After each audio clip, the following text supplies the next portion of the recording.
Hey family, what's good? This is your girl. I am the Bronze Goddess, and it's time for another strawberry letter. This letter comes to me from a 27-year-old who's happily married. She's a happily married newlywed.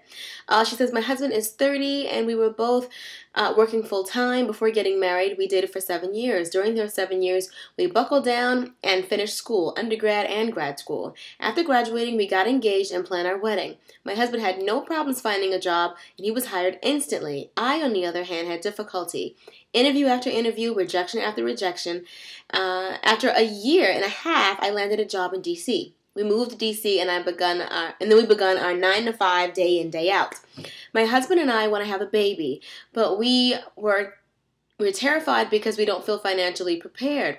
We have mortgages worth of student loans combined and rent so high my blood pressure goes up every time we get the statement. Furthermore, I just got a job and I fear the baby will jeopardize my career growth at work in reference to time off. We've been in prayer about this and we've received counsel from family and relatives. I am a loyal subby and... Okay, she goes on. She wants to know how would I advise somebody in her position with what I know now about motherhood. Basically, she wants to know about my timing to start a baby and everything like that. I'm sorry, I should have my glasses on, but you guys see, I rarely wear my glasses. But anywho, I'm going to go ahead and share. I wanted to do this strawberry letter because it's kind of, I definitely can relate. I can relate to this wholeheartedly, and I'm going to share my story. When I went to culinary school, I already had my older daughter. I already had Yana. You guys seen Yana a million times. All right, I already had Yana, and we were thinking about having another, but I was kind of focused on culinary school. I figured if I got pregnant in culinary school, I wouldn't want to finish and all this other stuff, so we kind of put off having another kid. And as you guys know right now, I am a classically trained chef. However, I'm not working in that profession. I'm actually working in corporate America right now. So I say all that to say this.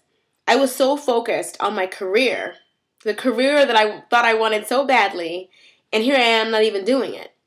And sometimes I look at the age gap between my daughters. One is 5 and one is 7 months, and I'm like, what the heck was I waiting on all this time? My story is different because actually I have found what God wants me to do. I feel like I have found my purpose, and it wasn't what I went to school for. And if you haven't seen that video, I'm going to leave a link to that in the description box. But I found my purpose, but I was so busy trying to do that I didn't focus on a family. And, my only advice to you is you have to decide, you and your husband have to decide what's more important. I was focused on career. I know personally, people who are so focused on their career that they're not dating, they don't have anyone significant in their life, they don't have children, they put off things like having children to the point where they get to be so much older till having children is a problem, go all kind of high risk, they get in the high risk categories, and they have all kind of difficulty because they're so focused on careers. There's nothing wrong with career advancement. I'm all for that. But at the end of the day, you need to decide what's more important. When it comes to a job and everything like that, that's all well and dandy, but the most important job I have to have in my life, the only job that I have to be good at in my life is being my kid's mom. That's the only job. A job, that's just me and my opinion, and everybody will give you their opinion, but I leave a job and forget my coworkers' names within months because it's just a job. It's not important. It's a means for money, and I understand that you got to support your family. But you guys have to talk about what's more important, When you're talking about having a family, you need to decide if, have a plan. My husband and I were all excited. We were gung-ho. We tried to get pregnant on our wedding night. It depends on you and your husband. What you guys talk about. What do you want to do? And if it's not now, then you guys should devise a plan. But I will also tell you, I do know people who were not on the same page about having children. And it definitely causes strife.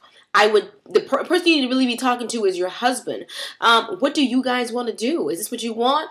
Because it's definitely expensive. It's time consuming, all of that. But it's the most rewarding thing I have ever done. And that's become a mommy.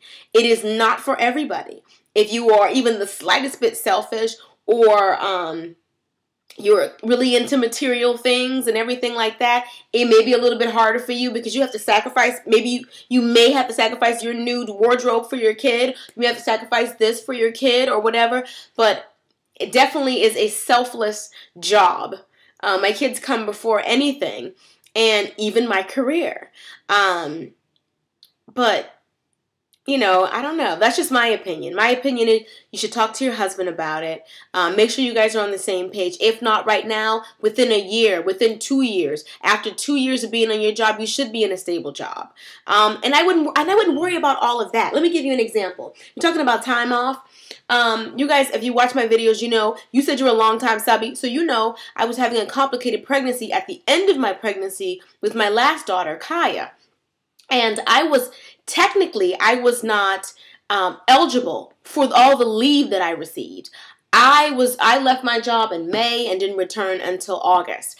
Technically, I wasn't eligible for that because I hadn't been with my company a year when it happened. But God took care of it. That's the thing. When you involve God in your decision making, and when you run your decisions through Him, He will always take care of things.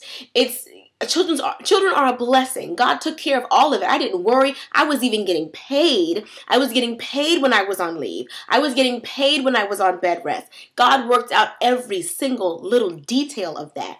You can't worry about all that.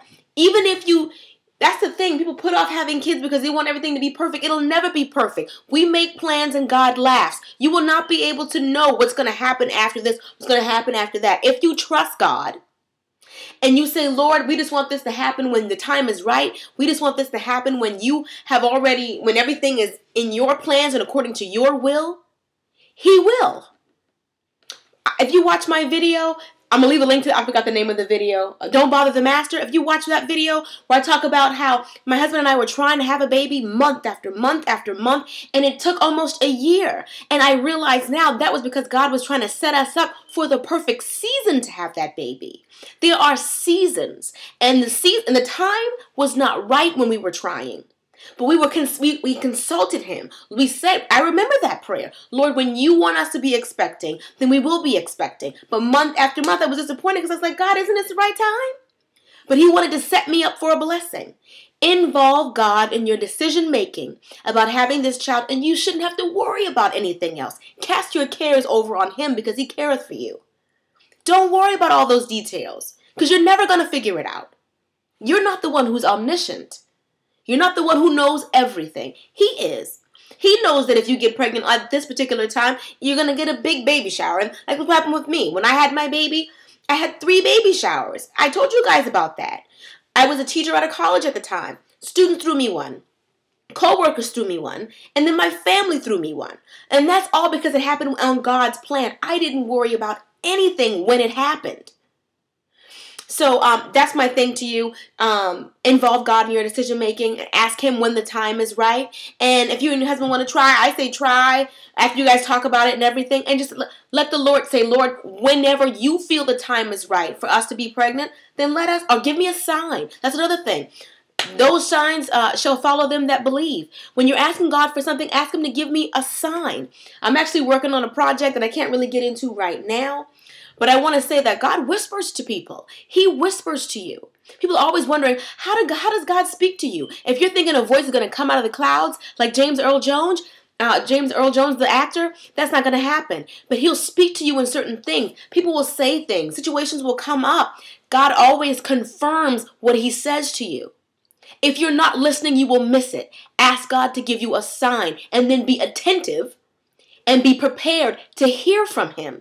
And it may not be words. It may be a song. It might be movies. It might be all types of things. But He always gives you a sign, and He always gives you confirmation. When you pray, God does answer you.